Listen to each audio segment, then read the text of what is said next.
C'était un soir d'automne. Les néons de la ville brillaient sur les trottoirs mouillés. Devant un grand bâtiment aux vitres teintées, une file d'attente s'étirait. Des hommes en costume, des femmes élégantes, des rires qui se perdaient dans la nuit. Au-dessus des portes dorées, on pouvait lire « The Royal Club », l'un des établissements les plus huppés de la ville. Au fond de la file, un jeune homme noir, grand, mince, le regard plein d'espoir, tenait une enveloppe dans la main. Son nom, Ethan Cole.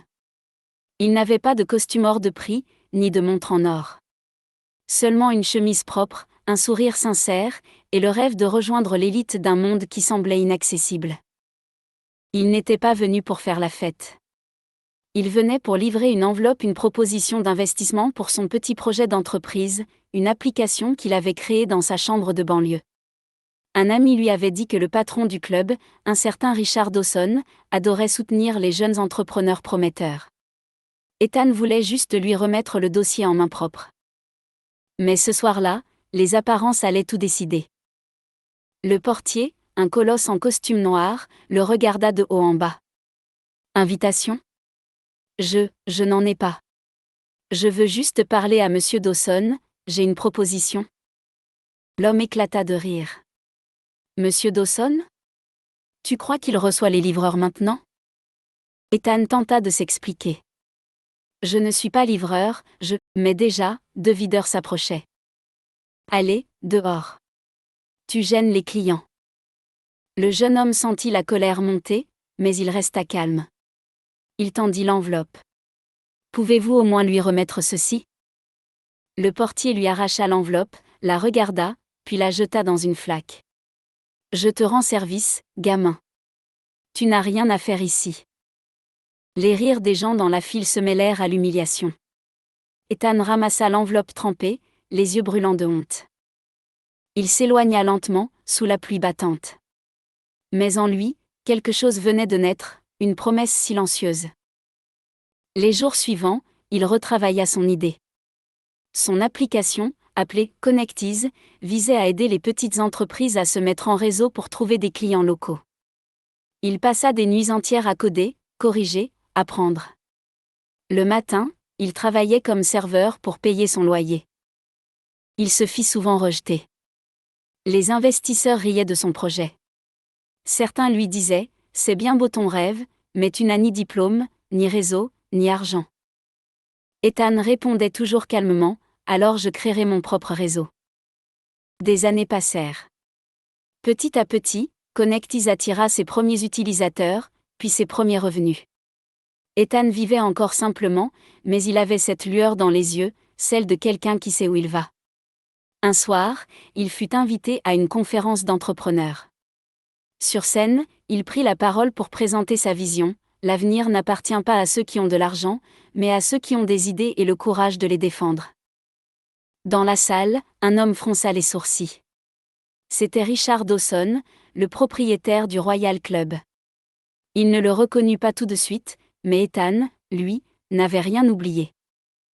À la fin de l'événement, un investisseur vint le voir. « Monsieur Cole, votre idée est brillante. Nous voulons collaborer avec vous. Et si on fêtait ça au Royal Club ce soir ?» Ethan hésita. Puis il sourit. « Le Royal Club ? Oui, pourquoi pas ?» À la fin de l'événement, plusieurs hommes élégants s'approchèrent d'Ethan, leur carte de visite déjà prête. Le premier, un homme dans la cinquantaine, costume bleu nuit, main soignée, se présenta. « Monsieur Cole, je suis Andrew Kellerman, directeur d'un fonds d'investissement appelé Northgate Capital. Votre application est brillante. Vous avez pensé à lever des fonds pour l'international ?» Ethan, un peu surpris, répondit calmement « J'y pensais, mais je cherche surtout des partenaires qui partagent ma vision. » Un autre homme prit la parole, plus jeune, la trentaine, regard vif. « Je suis Lucas Grant, associé chez Highbridge Partners. Nous avons investi dans plusieurs startups technologiques. Votre approche est exactement ce que nous cherchons, simple, humaine, utile. » Une femme, jusqu'alors silencieuse, s'avança. Brune, élégante, regard perçant, « Je m'appelle Elena Moreau. Je suis directrice financière de plusieurs établissements, dont un certain Royal Club. Ethan la fixa un instant, intrigué. Elle poursuivit, d'un ton calme, « Je connais bien Richard Dawson. Disons que, nous avons des intérêts communs, mais pas les mêmes valeurs. » Ethan fronça les sourcils. « Vous travaillez avec lui ? » ?»« Oui, mais disons que je commence à trouver sa gestion archaïque. Il a fait du Royal Club un lieu d'exclusion. Ce n'est pas l'avenir. » Andrew ajouta, « En réalité, Monsieur Cole, vous ne le savez sans doute pas, mais au Royal Club n'appartient pas entièrement à Richard Dawson. Il détient seulement 30% des parts. Les 70% restants appartiennent à un groupe d'investisseurs, dont nous faisons partie. » Ethan resta silencieux, le cœur battant. Helena posa doucement sa main sur la table, « Nous pensons que le club a besoin d'un nouveau souffle.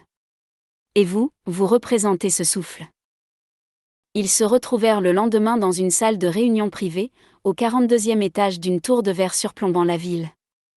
Sur la table, des contrats, des chiffres, des graphiques, et au centre, le logo du Royal Club Holdings Group. Ethan écoutait attentivement.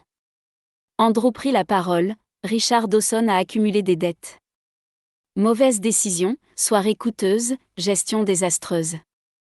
Le club est prestigieux, mais ses comptes sont dans le rouge. » Lucas compléta, « Nous cherchions un repreneur, quelqu'un capable de moderniser l'image du Royal Club sans trahir son histoire. Quand nous avons entendu votre discours hier soir, nous avons compris que vous étiez cet homme. » Ethan resta prudent. « Et pourquoi moi ? Vous avez les moyens de racheter le club vous-même. » Helena sourit.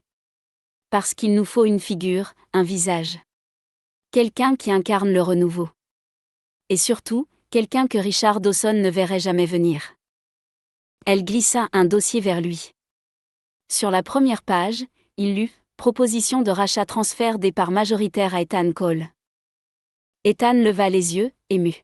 « Vous voulez me céder vos parts ? » « Pas gratuitement, » répondit Andrew, amusé. « Mais à un prix préférentiel. En échange, vous intégrerez nos conseils d'administration et moderniserez le concept du club. » Ethan prit une grande inspiration. « Je n'ai pas la totalité de la somme. » Lucas répondit aussitôt, « Vous avez votre société. Nous investirons dans Connectis en parallèle. Vous utiliserez une partie de ces fonds pour racheter les parts. Vous devenez à la fois patron et partenaire. » Ethan sentit la gravité du moment. Des années de travail, de rejet, d'humiliation, tout menait à cet instant. Il signa. Un simple trait d'encre, mais un tournant irréversible. Les jours suivants furent une course folle de réunions, de signatures, d'appels. Les parts changèrent de main. Les avocats finalisaient les transferts. Richard Dawson, lui, ne se doutait de rien. Helena, en tant que directrice financière, coordonnait discrètement les opérations. Un matin, elle appela Ethan. « C'est fait. Vous êtes désormais propriétaire à 72% du Royal Club. » Ethan resta sans voix. Il regarda par la fenêtre de son modeste bureau, les yeux brillants. « Je me souviens du jour où ils m'ont expulsé comme un chien, et aujourd'hui, répondit Helena, c'est vous qui détenez les clés. » Et c'est ce soir-là qu'eut lieu la scène du Royal Club. Richard Dawson, entouré de ses associés, ne savait pas encore qu'il parlait à son nouveau patron. Quand Ethan posa la carte de visite sur la table, Dawson rit jaune. Jusqu'à ce qu'Helena arrive, un dossier à la main. « Bonsoir, Richard. Je suis ici pour finaliser le transfert officiel de propriété. Voici les documents. Le club appartient désormais à Monsieur Cole. » Un silence absolu s'abattit sur la pièce. Richard blêmit. « Ce n'est pas possible. » Ethan répondit simplement, « C'est la conséquence logique des choix que vous avez faits. Vous avez regardé les gens comme des classes sociales. Moi, je les regarde comme des potentiels. » Richard baissa les yeux. Ethan ajouta doucement, « Vous m'avez fermé la porte. Aujourd'hui, je l'ouvre à d'autres. » Sous la direction d'Ethan Cole, le Royal Club changea profondément. Les membres ne furent plus choisis selon leur fortune, mais selon leur vision et leur engagement.